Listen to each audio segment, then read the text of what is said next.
Desde hace muchas décadas atrás, las computadoras han sido un elemento muy importante en nuestras actividades del día a día, ya sea para cumplir con algún trabajo importante, o simplemente para entretenerse en tiempos de ocio.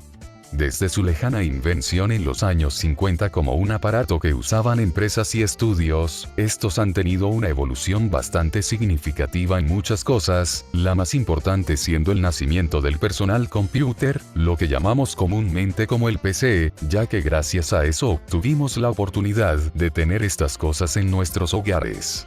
Así que como soy un nostálgico por la vida, vamos a ver este iceberg de los PCs de antes, hablando de datos que más de alguno debió haber experimentado o oído alguna vez, yendo de lo más conocido, hasta datos que no mucha gente conoce. Aclaro que aquí voy a hablar de PCs de entre los años 80 a los 2000, ya que fueron las décadas donde la gente ya las empezaba a usar masivamente. Sin nada más que decir, soy Chaplin T140, y esto es el iceberg de los PCs retro.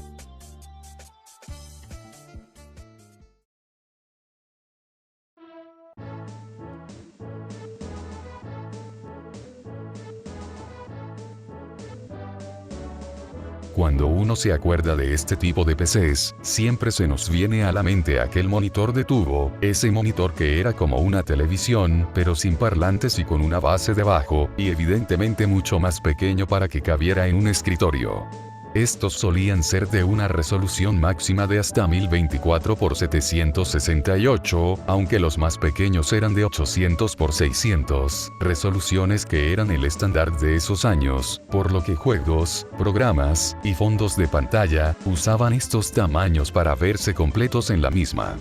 De hecho, aún se siguen conservando en los últimos Windows para todo el que aún siga usando de este tipo de monitores. Pero no fue hasta que después empezaron a llegar los monitores planos, que si bien en un inicio usaban casi las mismas resoluciones que los CRT, no pasaría nada de tiempo para que salieran con más resolución y ancho de pantalla, hasta tener lo que tenemos hoy en día. Por otra parte, esto afectaría a todos esos fondos de pantalla y juegos con las antiguas resoluciones, ya que al abrirlos o aplicarlos en nuevas pantallas, aparecen barras negras en los extremos de la pantalla, o la imagen se estira a toda la pantalla de una forma bien fea.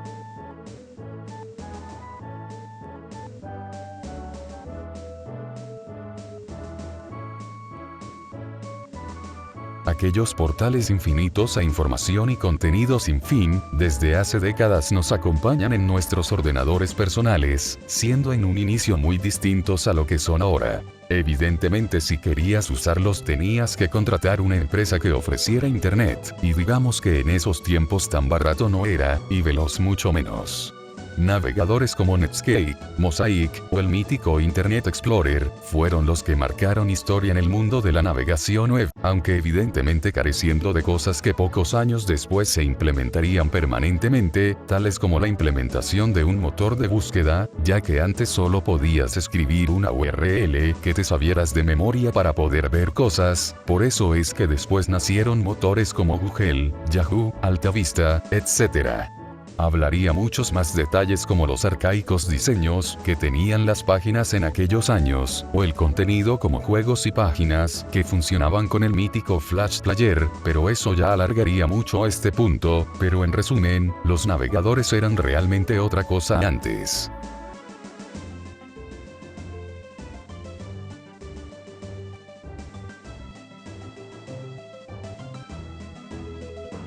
Antes del almacenamiento en la nube y los pendrives, casi todo lo que queríamos respaldar para usarlo en otros equipos, lo grabábamos en CDs o DVDs vírgenes, siendo reproducidos y grabados en esas unidades que tenían las torres, y que más de alguna vez uno se ponía a jugar con el botón de eyectar por aburrimiento XD.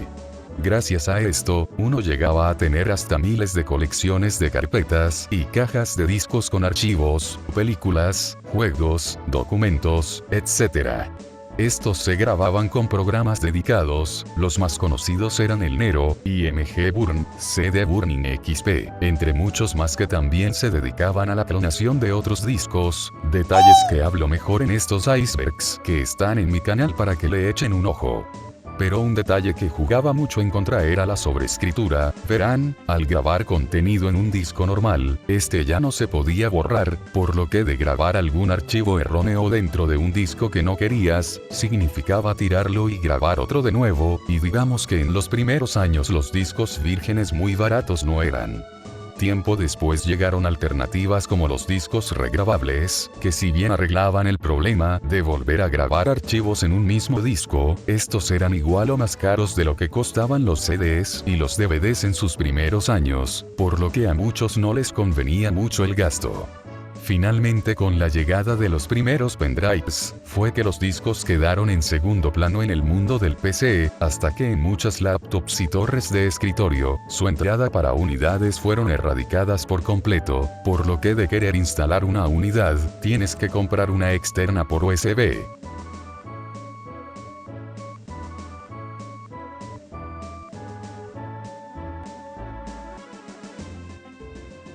Otra buena razón que había para contratar Internet, era toda la novedad de la mensajería, tanto la instantánea, como la que era de uso más profesional y corporativo.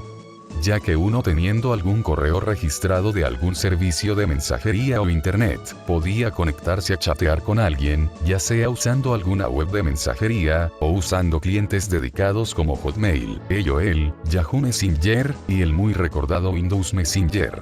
Esto hizo que los cibercafés, aquellos lugares pasados a queso donde uno veía a casi puros pubertos jugando Counter, se llenaban de gente que solo quería pasar la hora chateando con sus conocidos en estos servicios de mensajería.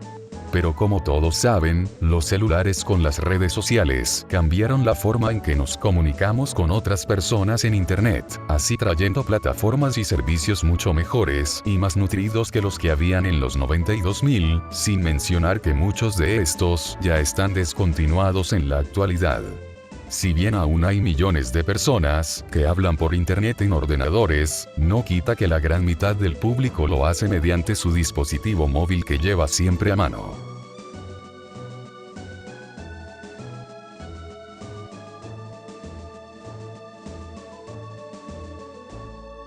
Mucho antes de que el CD y los discos ópticos fueran el medio de almacenamiento más usado en los ordenadores, el que ocupaba ese puesto eran los disquetes, unos plásticos bien finos que tenían una lámina magnética adentro, y que tenían un almacenamiento estándar de hasta 1,44 megabytes. Sí, oíste bien, 1,44 megabytes, de más que cabe el GTA 6 ahí.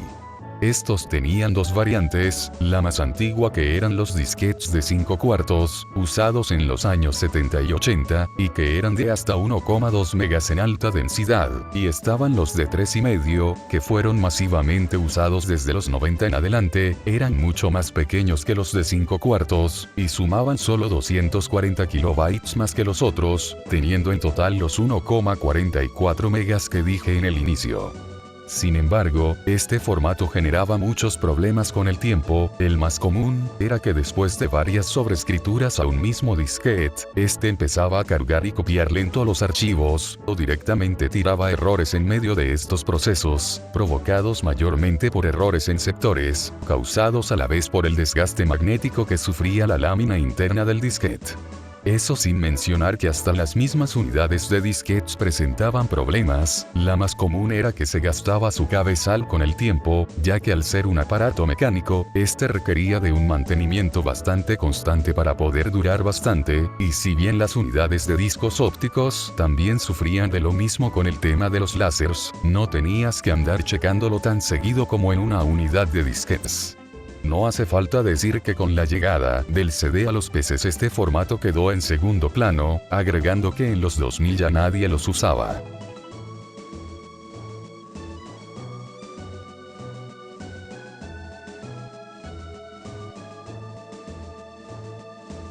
Antes de la llegada de YouTube y de servicios como Spotify, uno en el ordenador escuchaba su música desde algún CD con canciones, o descargándola de internet en formato MP3.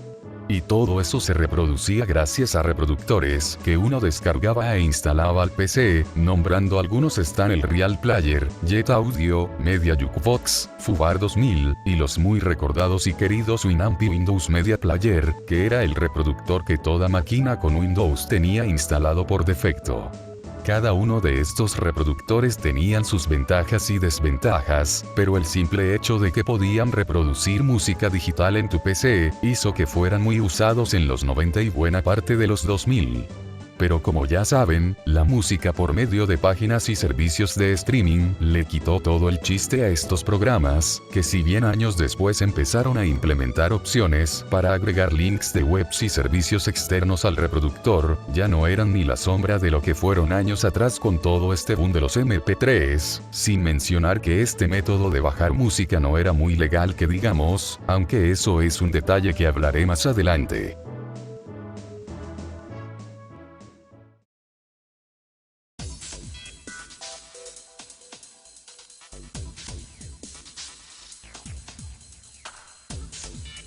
Microsoft Encarta fue una serie de enciclopedias digitales para Windows, lanzada por primera vez en 1993, y siendo descontinuada en el año 2009.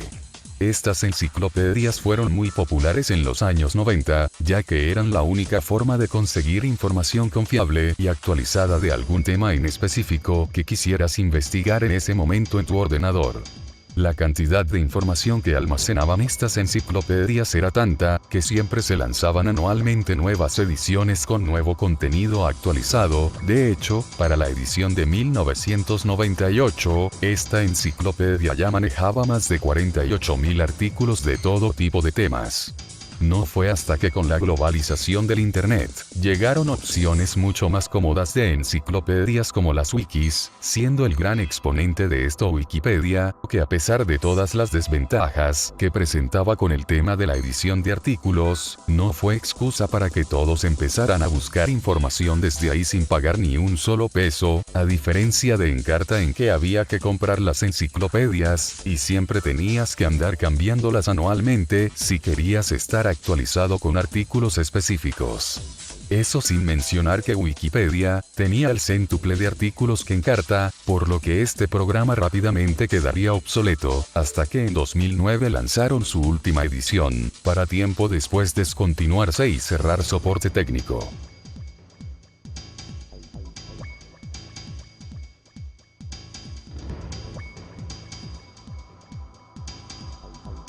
¿Alguna vez usaste este tipo de mouse en tu antiguo equipo? Si es así, pues déjame decirte que estás re viejo ya, mi pana. Este tipo de mouse fueron usados desde los años 80, siendo el primer equipo en agregar esto el Xerox Star 8010, pero escalando a mayor popularidad en máquinas de Apple, ya que estas, a diferencia de los PCs comunes que habían, destacaban bastante por el simple hecho de tener un mouse, cosa que poco tiempo después empezarían a fabricar empresas externas para los IBM PC. Volviendo con el tema de la bolita, esta básicamente movía unos engranes que registraban el movimiento del cursor, y así muy resumidamente funcionaba. Lo malo es que casi siempre tenías que andar limpiando esos engranajes, ya que solían ensuciarse bastante seguido por el polvo y por cualquier tipo de mugre general, por lo que de ser así, los engranajes o se atoraban, o detectaban falsos movimientos que terminaba detectando el cursor. Ya después llegarían los mouse que usaban el láser, así olvidando todo ese lío de limpiar los engranes, y ya prácticamente de a mediados de los 2000 en adelante, ya casi nadie usaba estos tipos de mouse con bolita.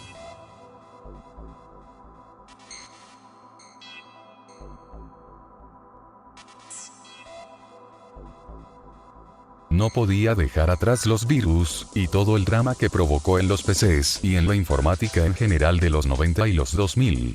Resulta que en esas 2 décadas, en redes como internet o vía correo electrónico, se propagaban una cantidad bastante insana de malware, que se aprovechaba de vulnerabilidades del sistema operativo, para así hacer todo tipo de males en el equipo, y había todo tipo de virus, troyanos, spyware, backdoors, gusanos, y muchos más. Esto en esos años generaba una inquietud bastante grande entre los cibernautas, ya que muchos, al no tener conocimientos profundos sobre software, no tenían cómo librarse de ellos en caso de ser infectados, conllevando a que sus computadoras se conviertan en un caro pisapapeles.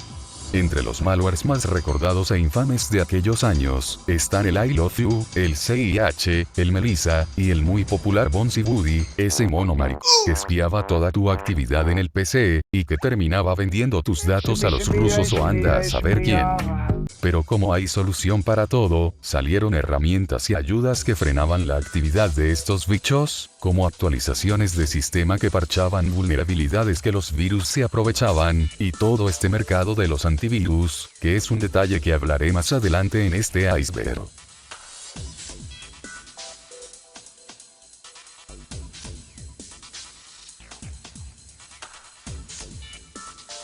Los programas P2P son un tipo de software que permiten compartir archivos directamente entre sí, sin necesidad de un servidor central como en servicios de alojamiento comunes, ya que en lugar de descargar archivos desde un único servidor, en una red P2P cada usuario actúa como cliente y servidor al mismo tiempo desde su equipo, intercambiando datos directamente con otros usuarios. Con esa breve explicación dada, estos programas eran súper populares a finales de los 90 y toda la década del 2000, ya que uno conseguía todo tipo de archivos multimedia de la red a una velocidad relativamente rápida, dependiendo de tu velocidad de banda ancha. Y pues uno conseguía todo tipo de contenido, ya sean juegos, películas, música, imágenes, todo tipo de archivos. Eso sí, había que tener mucho ojo con lo que descargabas, ya que no faltaba el archivo malicioso con algún bicho incrustado para destruir tu PC, o que de repente estés bajando algo que no es lo que dice el título del archivo, y sea cualquier cosa rara que no quisieras ver. Entre los programas más usados de aquellos años, estaban LimeWire, Kazaa, Napster, muy usado en su época para conseguir música en MP3, para escuchar en el reproductor de tu PC, cosa que hizo que Metallica le aventara una demanda bien gorda, y no podía dejar atrás al tan recordado Ares, que de hecho le tengo un iceberg dedicado para todo el que quiera saber más de él. No fue hasta que salieron servicios de streaming con mejores y seguras opciones para tener el contenido que uno conseguía en estos programas, sin mencionar que el internet en general ya había mejorado un montón a diferencia del que había hace más de 15 años atrás. Y así fue como estos programas quedaron obsoletos, y si bien muchos otros programas de red P2P aún se siguen usando para ciertos campos, no son ni la sombra de lo que eran antes.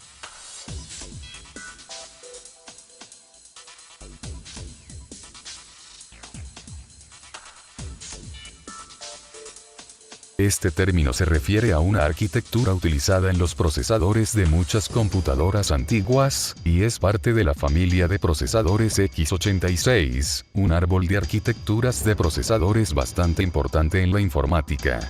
Esta la usaban muchos programas de hace muchos años, y si bien aún se siguen desarrollando programas que son compatibles con PCs de 32 bits, ya casi no quedan máquinas que utilicen esta arquitectura, ya que los procesadores con la arquitectura de 64 bits han dominado todo el ámbito de los procesadores de PCs. Y si bien todos esos programas que se hicieron para sistemas de 32 aún se pueden correr en un PC de 64, puede haber conflictos en temas de drivers y rendimiento.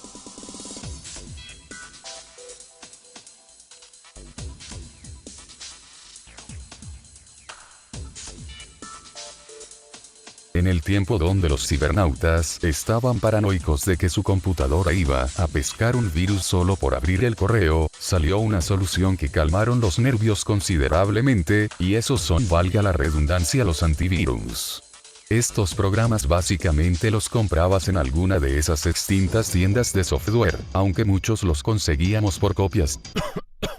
Ya saben, de las que vendían en las ferias, y una vez ya que los instalabas, ya podías despreocuparte de que un virus te venga a hacer papilla la PC. Por mucho tiempo todas las PCs tenían un antivirus instalado, y habían varios de distintas marcas, por decir algunos ESET, Norton, McAfee, Panda, Kaspersky, y el tan recordado Avast, que nos erizó la piel con esa voz femenina que nos decía que nuestro PC había encontrado un ente malicioso. Pero sea la marca que sea, estos programas cumplían con el simple objetivo de proteger tu PC, claro, siempre y cuando no hayas descargado alguna versión o programa falso que en vez de protegerte, te llenaba la PC con más virus. Pero con el tiempo estos programas dejaron de ser prioridad en los equipos, ya que Windows con sus nuevos sistemas operativos han parcheado miles de vulnerabilidades, mismas que se pueden seguir parcheando con actualizaciones, sin mencionar que hicieron su propio antivirus Windows Defender, que hizo que no fuera necesario gastar en antivirus ajenos. Si bien hoy en día aún hay miles de virus maliciosos rondando por ahí en la red, con todas las medidas de seguridad que vienen en los sistemas operativos como en los mismos navegadores, hace innecesaria la compra de un antivirus actualmente.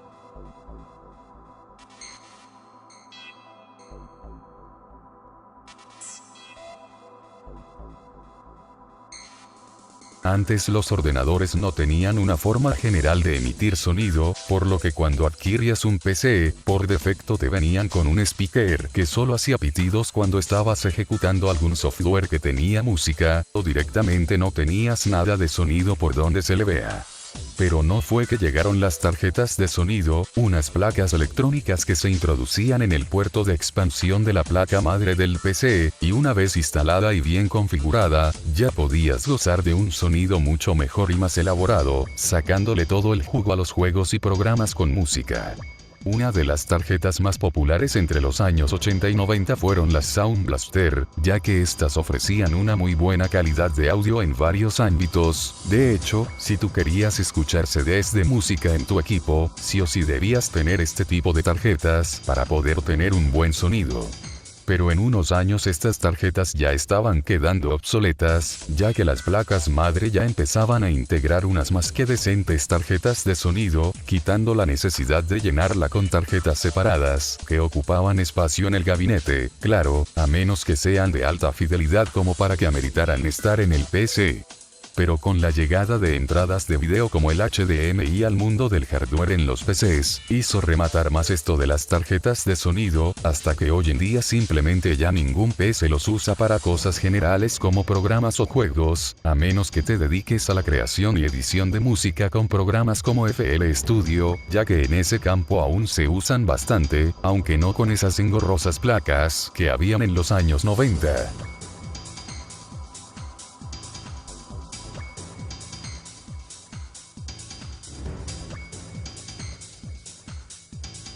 ¿Se acuerdan cuando uno dejaba el PC sin usar por un buen rato, y de repente aparecían unos fondos e imágenes bien locas en la pantalla? Todas esas animaciones eran protectores de pantalla, conocido en algunos lados como salvapantallas, y entre los años 90 y 2000 eran muy usados por todos, ya que uno de los mayores problemas que tenían los monitores y todas las pantallas CRT en general, es que al dejar quieto el PC sin hacer ningún movimiento en lo que se muestra en pantalla, esta se terminaba quemando, dejando grabado lo que se estaba mostrando en el PC, y es que cuando ya lo apagabas, la pantalla quedaba con las líneas y formas de lo que se dejó quieto por harto tiempo en el PC para siempre. Fue por esa razón que se inventaron los salvapantallas, para así no terminar estropeando tu monitor con algo que dejaste quieto. Habían todo tipo de salvapantallas que tú te imagines, la mayoría se conseguían en packs que venían en CDs, o descargándolos vía internet, pero si eras vago y no querías conseguir de ninguno de esos dos lados, ya desde Windows 95 tenías protectores predeterminados, de ahí salieron grandes piezas de arte como el clásico laberinto 3D, o los tubitos estos que daban vueltas sin parar. Como dije en el inicio, fueron muy usados entre los años 90 y 2000, cuando aún había mucha gente que utilizaban monitores CRT, pero no fue hasta que poco a poco se empezaron a introducir los nuevos monitores planos, que dejaban atrás todo ese drama de la pantalla quemada, así que simplemente no había necesidad de tener ya un protector de pantalla, si total lo de la pantalla quemada ya era historia. Hoy en día ya casi nadie usa estas reliquias en sus PCs, una pena ya que a mi opinión habían verdaderas obras de arte en esto, y está de sobra decir que la opción de salvapantallas de Windows actualmente está de puro adorno.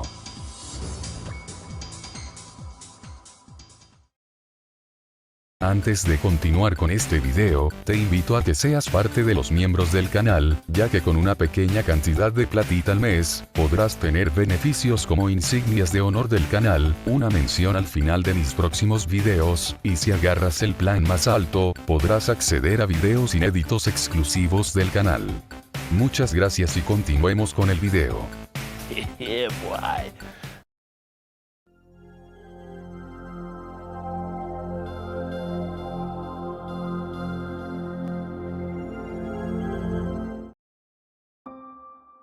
Si tú querías conectarte a toda esta maravilla del Internet, tenías que contratar algún servicio de alguna empresa telefónica, para que así agreguen la posibilidad de conectarte mediante el puerto RJ11, esa conexión que habían en las paredes, cuando esto de los teléfonos fijos se usaban en muchas casas. Simplemente conectabas ese cable al módem del PC, esperabas a que toda la conexión funcione correctamente oyendo esos ruidosos pero memorables sonidos que emitía el módem, y así ya podías navegar a unos flamantes 56 o 128K de velocidad. Eso sí, cuando se usaba el Internet, toda la señal telefónica en general se cortaba, por lo que si tocaba la casualidad de que alguien llamaba a tu número conectado a Internet, este marcaba como ocupado, a menos que tuvieras un adaptador de doble salida para usar Internet y recibir llamadas al mismo tiempo. Y no podía dejar atrás los planes que las empresas te ofrecían, habían de varios tipos de precio y duración, pero si tuviera que mencionar el más común que había, ese era el de usar Internet por la medianoche, ya que al no ser un horario muy cómodo para muchos, los planes para navegar a esa hora eran mucho más baratos que los que habían para el día. Y si no tenías plata para contratar una empresa, podías optar por comprar esos CDs para tener unos escasos minutos o horas de conexión, y esto era una verdadera ruleta rusa en muchos casos, ya que en ocasiones se aplicaba el tiempo que prometía el CD, pero en otros terminaba siendo una verdadera estafa, ya que o no se aplicaba ni la mitad de tiempo que prometía el CD, o directamente no te daba ni un minuto de internet, por lo que en ese caso el CD estaba de puro adorno. Y bueno, en unos años llegaron señales más poderosas como la banda ancha, que terminaron dejando obsoleto toda esa engorrosa conexión con el cable del teléfono, y los planes se abarataron tanto con el pasar de los años, que ya no tenías que amanecerte para usar Internet.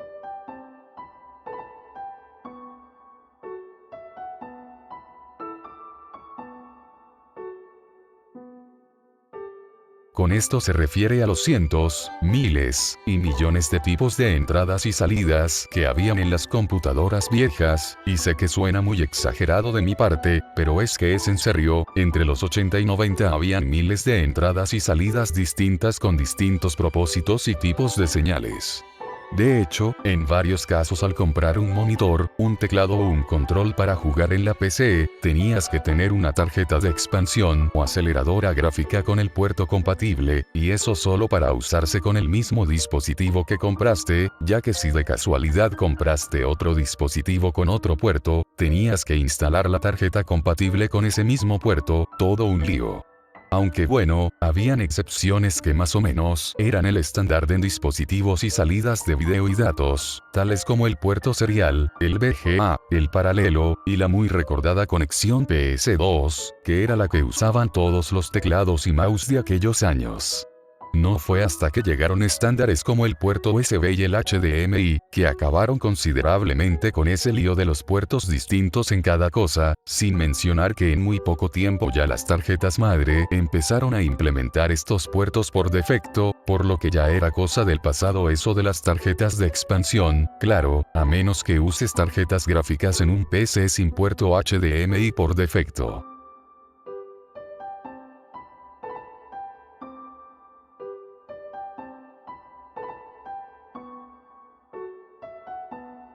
Si pensamos en PCs viejos, siempre se nos vienen a la cabeza esos gabinetes y monitores de ese color blanco tan usado en aquellos años, no solo en computadoras, sino en miles de aparatos electrónicos de esos años como consolas, reproductores, etc. El nombre del material que se usaba para este plástico blanco era el acrilonitrilo butadieno estireno, o ABS para toda la familia, que era un material usado en otros ámbitos como la fabricación de bloques Lego, pero que en el ámbito de los productos electrónicos era muy usado para hacer estas carcasas de color blanco, que a la vez pegaba bastante bien con esa estética de un producto neutral y profesional, algo que se viera bien en tu escritorio, mueble, o en tu oficina si eras alguien de trabajo. Sin embargo, este tipo de plásticos sufrían de un problema bastante feo, y ese era el famoso amarilleo, conocido dentro de las comunidades de consolas como retrobrit, un efecto químico que pasaba cuando exponías los aparatos a una constante luz solar, o por cosas más específicas como el humo del tabaco, o por simple efecto químico en los materiales por cambios de temperatura en el ambiente o dentro del aparato, esto último algo que suele demorar años en hacer efecto a la carcasa.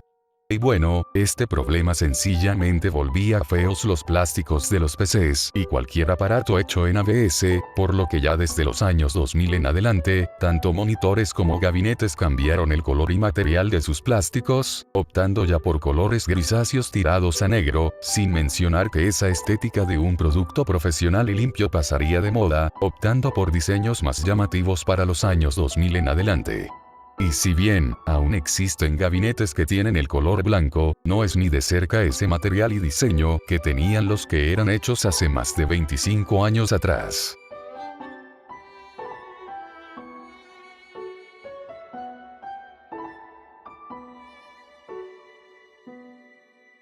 ¿Alguna vez viste algunos de estos stickers en el gabinete de tu PC? De ser así, quizás nunca supiste para qué los ponían en cada computadora que veías, y es que desde Windows 95 en adelante, casi todos los fabricantes de computadoras tenían que poner estos stickers en sus gabinetes o laptops, ya que esto confirmaba de que el equipo que compraste, efectivamente fue creado y testeado, para funcionar con programas y valga la redundancia el Windows de turno. Y bueno, durante más de 20 años se hacían de estos stickers con los Windows que habían en el mercado, viéndose hasta la época de Windows 8, donde de ahí en adelante ya casi ningún equipo llevaba de estos stickers pegados. Corrección, en realidad sí se llegaron a lanzar stickers en Windows 10 y 11, aunque que yo sepa estos no se han visto en muchos PCs, díganme en los comentarios si ustedes han visto de estos en alguna compu. Como dato curioso, cuando salió Windows Vista, se mandó a hacer un sticker para que las marcas pegaran en los equipos que aún tuvieran XP, pero que tenían la posibilidad de cambiar a Vista. El problema fue que debido al desastre de sistema operativo que era Vista, al cambiar de XP a la versión común de Vista, los equipos se llenaban de problemas de rendimiento y optimización, por lo que muchos al ver este sticker y hacer el cambio, se terminarían arrepintiendo por haber convertido su PC en un río de manjar.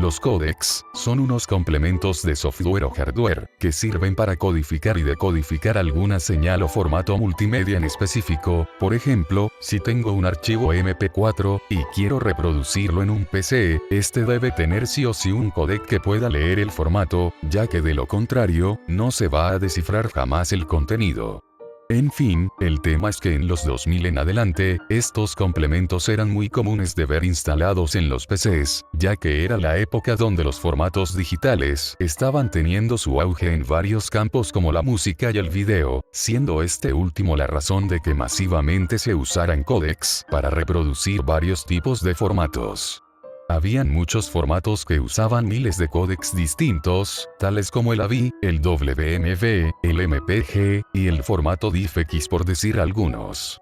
Sin embargo, el simple hecho de instalar un códec para abrir un solo tipo de archivo era algo que a la larga resultaba molesto, ya que si por azares del destino, no sé, querías probar un formato distinto de mejor calidad, tenías que instalar el códec de ese formato, o si querías ver un video en otro PC, tenías que de nuevo instalar ese códec en ese otro PC, en resumen, no se podía hacer nada sin el códec.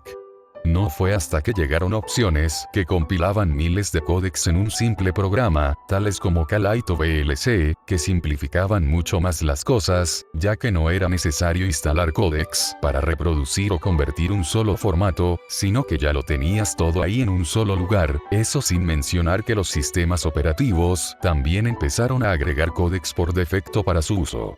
Si bien hoy en día aún existen los códecs para formatos mucho más actuales, estos tarde o temprano se agregan a estos programas o sistemas operativos que los compilan, así que esa antigua costumbre de instalar códecs por separado para ciertos tipos de archivos, ya son más que un recuerdo.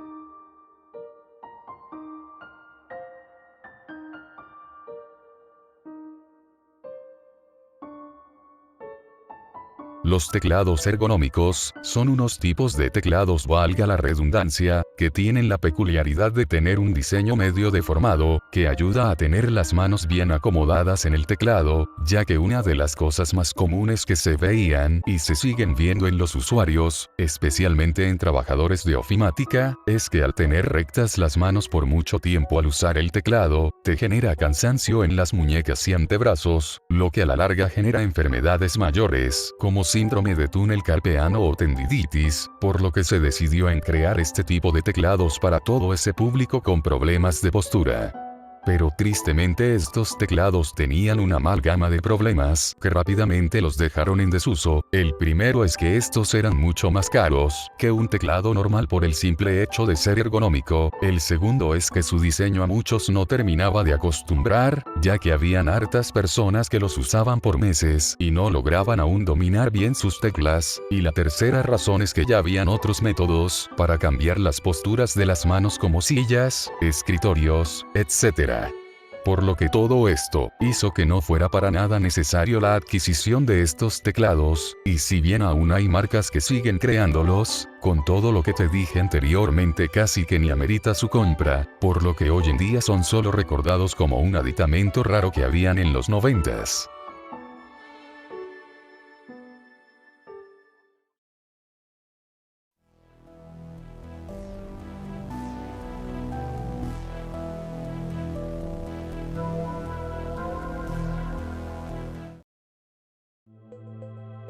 Omega fue una empresa estadounidense fundada en 1980 que se dedicaba a la creación de dispositivos y unidades de almacenamiento para computadoras. Resulta que en toda la década de los 90 inventaban varios formatos propios de almacenamiento que hacían el intento de volverse el estándar en las computadoras, cosa que no lograban por razones de precio y tamaño, siendo formatos que lograban tener más acogida dentro del mundo del PC profesional que el doméstico. Pero hubieron dos formatos que más o menos salieron de ese molde, y esos eran el formato JAS y el SID, que tuvieron una cierta fama dentro de los PCs domésticos, ya que varios factores como su precio barato, diseño, capacidad, velocidad, y el descabellado precio de otras opciones como los CDs vírgenes, hicieron que se ganaran un buen público que los compraba y usaba para copiar archivos, teniendo bastantes consumidores en Norteamérica y varios países de Europa. Sin embargo, estos formatos no durarían mucho entre los consumidores, ya que al poco tiempo de uso, estos sufrían del famoso clic de la muerte, un problema que consistía en que el cabezal, por deformaciones que agarraba por el uso excesivo, terminaba dañando el disquete tipo JAS, por lo que además de dejarlo bueno para nada, la unidad emitía un molesto ruido de clics, de ahí el origen del nombre. Y eso no es todo, ya que al meter ese mismo disquete a otra unidad en buen estado, este terminaba estropeando esa unidad buena, así que el problema se hacía todavía más grave. Ante ese drama, Omega no quiso hacer absolutamente nada para arreglarlo, por lo que muchos consumidores enojados terminaron dejando sus formatos, y pasaron a opciones como los disquetes normales o los CDs vírgenes, que tanto sus grabadoras como sus discos ya estaban bastante más baratos que hace años atrás. Omega, en medio de la desesperación, empezó a comercializar también estos otros formatos por su parte, pero con toda la competencia que había en el mercado, ellos pasaron sin pena ni gloria. Finalmente, en 2008 fueron comprados por Lenovo, y renombraron su empresa como Lenovo EMC. Les recomiendo que vean este video que explica más a detalle sobre esta empresa y uno de sus formatos más populares. La verdad es que es muy interesante cómo es que esta marca intentó dominar el mercado del almacenamiento en los PCs.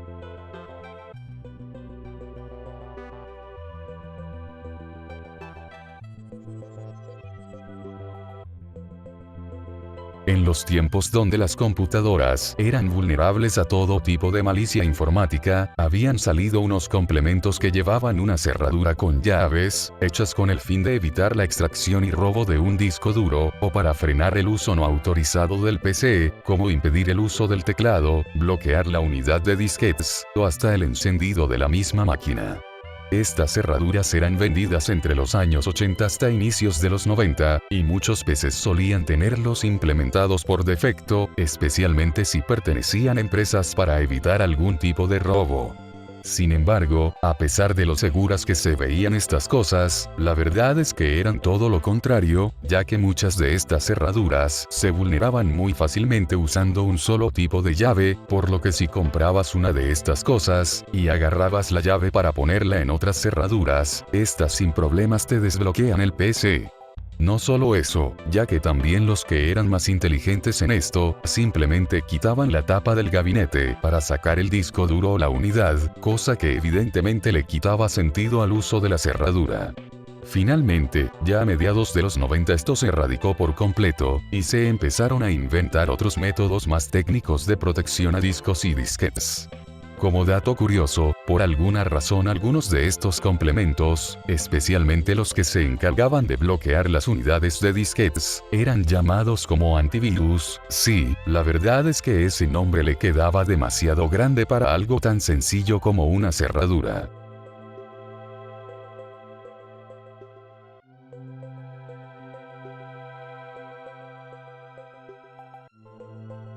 Este, al igual que la cerradura, también era algo usado en los PCs de los 80 e inicios de los 90. El botón turbo, básicamente lo que hacía era regular la velocidad de un software en específico, ya que en esos años, los procesadores llevaban una frecuencia medida en megahertz, y pues resulta que muchos programas se hacían en semejanza a la arquitectura que tenían esos procesadores. El problema llegó cuando se empezaron a fabricar procesadores más veloces, que evidentemente tenían una cantidad de megahertz mayor, lo que conllevó a que esos programas, que fueron programados en arquitecturas más lentas, se aceleraran al correrlos en estos nuevos procesadores, o en peor de los casos, que simplemente se crasheaban al ejecutarse o al estar en medio de la ejecución. Y bueno, básicamente por esa razón fue que se inventó este botón, siendo bastante útil en juegos especialmente, ya que muchos eran totalmente injugables al cargarse a velocidades insanas. Aunque tampoco es que este método reduciera demasiado la velocidad, ya que si reproducías juegos o software muy antiguo en una computadora bastante más moderna, pues ahí el botón no serviría de mucho, ya que estos irían a una velocidad tan alta, que aunque presionaras el botón de turbo, igual seguirían corriendo a la velocidad de la luz. No fue hasta a mediados de los 90, que con la llegada de procesadores como el Intel Pentium, este botón quedaría obsoleto, sin mencionar que programas y juegos desarrollados para computadoras tipo IBM PC, ya no serían muy usados desde esta época por problemas de compatibilidad.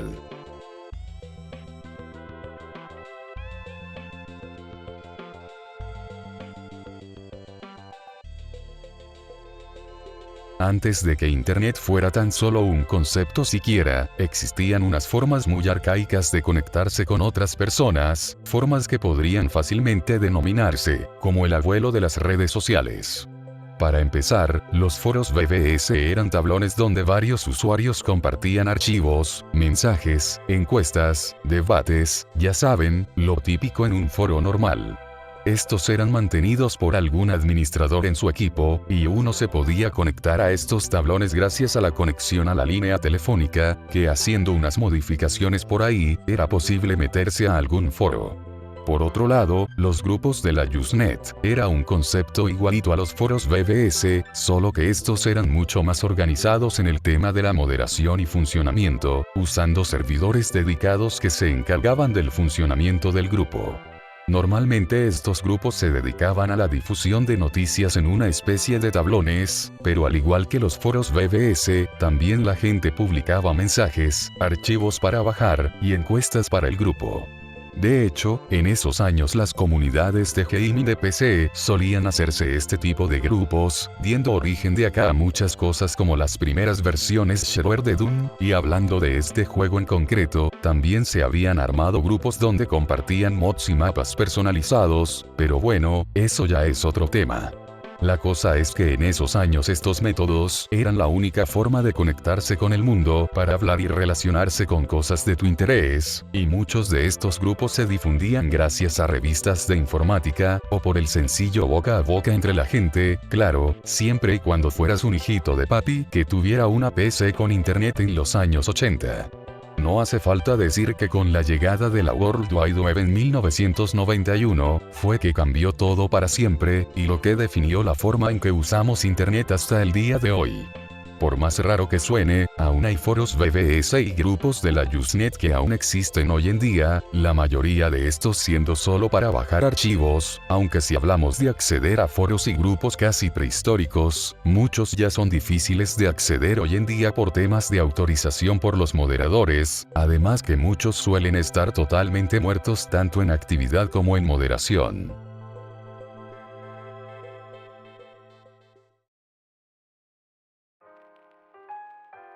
Antes de que se vayan, quiero hablarles una cosita antes. Quiero disculparme por la falta de actividad en mi canal, ya que como se pudieron haber dado cuenta, mi último video ya fue hace como 2 meses, y ni siquiera era un iceberg nuevo, era un compilado de otro que ya hice hace más de un año. Es que bueno, últimamente como cualquier ser humano he tenido deberes importantes que hacer, es por eso que también he tardado harto en hacer este video, ya que en serio, tuvieron como 2 semanas enteras en que no he podido hacer un maldito avance. Pero eso, así que si me demoro igual o más tiempo en hacer otro iceberg, ya sabrán la razón del por qué. En fin, quiero mandarle un saludo muy grande a Stereotulip, Trenes Argent Rocos, y a Fabripro95. Como siempre pueden seguirme en Twitter para estar al tanto de mis locuras en la red, y si les gustó este video, no olviden dejar su like, compártanlo con sus amigos, suscríbanse para ver más contenido igualito a este, y nos vemos en el siguiente video. Hasta la próxima.